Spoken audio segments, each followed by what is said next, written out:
Haggard.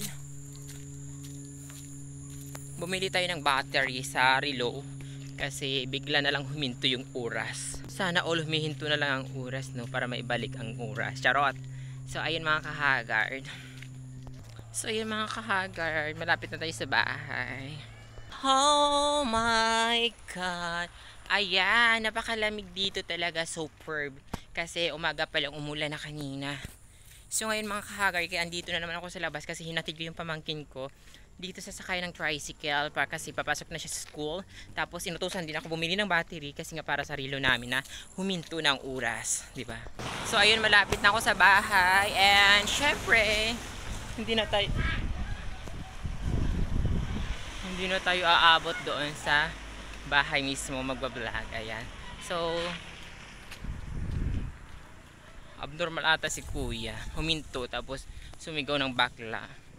Abnormal na may mga tao talagang ganun. So didma na lang. Ayun. So na-interrupt yung aking pagbablog mga ka-Haggard. Napaka utak, di mo maintindihan yung mga taong ganun.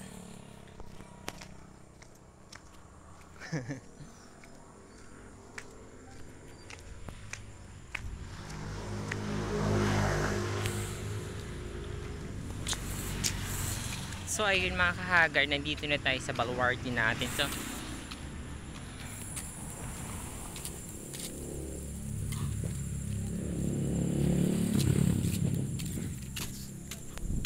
So ayun mga ka-Haggard, hanggang dito lang yung ating vlog for today kasi andito na tayo sa may bahay. Ayun, napakaganda ng sarap ng hangin, oh. Fuck. Oh, diba? Tahimik dito mga ka-Haggard. Bye everyone.